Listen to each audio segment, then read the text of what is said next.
Hello and welcome back to the channel. It's Lit Life with Miranda Reads and we have a brand new box to unbox today. Okay, so I suppose technically every unboxing on my channel is a brand new box, but like this, what I meant was I have a brand new book box company that sent me a new box to unbox. So today's unboxing is going to be from the Unplugged book box company. So when I looked at the company online, I got really excited by the concept of this one. So every month you get a brand new book, paperback or hardcover, sometimes with a special cover, like a special dust jacket, which I love it when book box companies do that. And then you're supposed to get about 4 to 6 self-care items. And I really like that idea because okay, right now, like I'm almost done with my PhD. I'm hoping to graduate September 7th, so that means I am stressed, to put it mildly. So having some self-care items really feels like what I need right now. But as I'm unboxing this, I'm going to be looking for a few things that will determine whether or not I really enjoy this. First and foremost is, do the items have a strong literary connection? Like, do they make sense within the context of the book, or is it just something like very simple, very loosey-goosey? And then the other thing I'm looking for, like, are these items fun? Are they going to be enjoyable? Do they seem like something I would actually use? So, without further ado, let's get started. Now, the very first item we have is a cauldron. Now, this is based off the book Witches Steeped in Gold, and it is a bath bomb made by the Sudsy Duck Soapery, and it has a surprise inside. It has a tropical fruit scent, and immediately when I opened the book box, I could smell that tropical fruit. It wasn't like a bad smell, but it was just like very much like that is the scent. I took off like the little lid thing. We can kind of see it's green and gold. It fits with the book. It fits with like the cover. I really like the idea of having like a bath bomb, and like if you don't have a tub, they say you can use it as a shower diffuser or like a foot soak. And having the surprise inside adds that little extra bit of pizzazz that I'm quite liking the idea of. First item I would say works pretty well. The second one is based off of the Raven Cycle, and it's essential oils. And if we look at the side, it says it's based off of Gansey, and it is pure peppermint oil.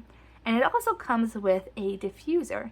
And it took me a second because I haven't read those books in a hot minute, but I do absolutely love them. But peppermint was one of the scents of Gansey, so I really like the connection there. It might not be like super obvious because it's not like Gansey's peppermint cologne.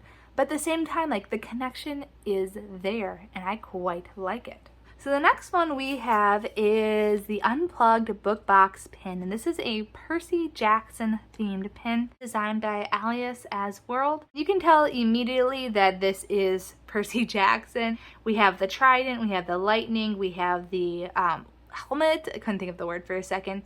And of course the Pegasus, the stylized waves. I think this one fits really well under the theme for Percy Jackson, and I don't know, I like it. The next one we have is an Edgar Allan Poe hot and cold rice pack. This one is created by Fire and Fiber. So if you're unfamiliar with rice packs, you can either freeze them. Normally you'll put it in like a plastic bag ahead of time, freeze them, and then you kind of use them as a cold compress. But also if you're having like a sore muscle, you can also like heat it up in the microwave, and then those just stay warm for a very long time. Looking at this, it does have single stitching, but when you look at the stitching, it looks very like close, it looks very solid, it looks pretty straight, I would say. I feel like it still fits the theme, it still works very well, the colors are good. I like the little spider decals on it. The only thing that is a little bit disappointing to me is, well, the raven for this one, it was cut off. I may be using a smaller print so that there would be like more birds per square inch, so it'd be less likely to happen. I think would work pretty well. But when I look at this, like it will function perfectly well. It will be hot when you need it, cold when you don't, and it'll be pretty easy to use. The next item we have is based off of Cinderella is Dead. And that one follows Sophia, who is the Cinderella in that story. And if we look at the item, it's called Sophia'S Heel Balm. And I feel like the really obvious connection is, you know, Cinderella, she has her glass slippers, she loses one, and heel balm, obviously. And when you read the tagline, it actually says, "For recovery after the annual ball," which is kind of hilarious. So the last item is based off of Sydney. She's from the books Vicious, V.E. Schwab. This is the one I'm least familiar with, and While I don't really know this book too well, I would hazard a guess based off the other items that the connection to the literature makes a lot of sense. It's grapefruit and graveyard dirt scented facial cleanser, and it's infused with botanicals. And then finally, we get into the book. So we have a hardcover book. It's called Mark of the Wicked, and it has an exclusive cover. And I'm pretty excited about this. As we open up the book, we can see that the original dust jacket is there as well, which is something I have not seen before. But we can kind of compare them side to side if you want to look at what they are.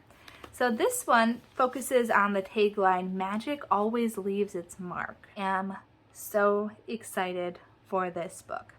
So this one focuses on Matilda.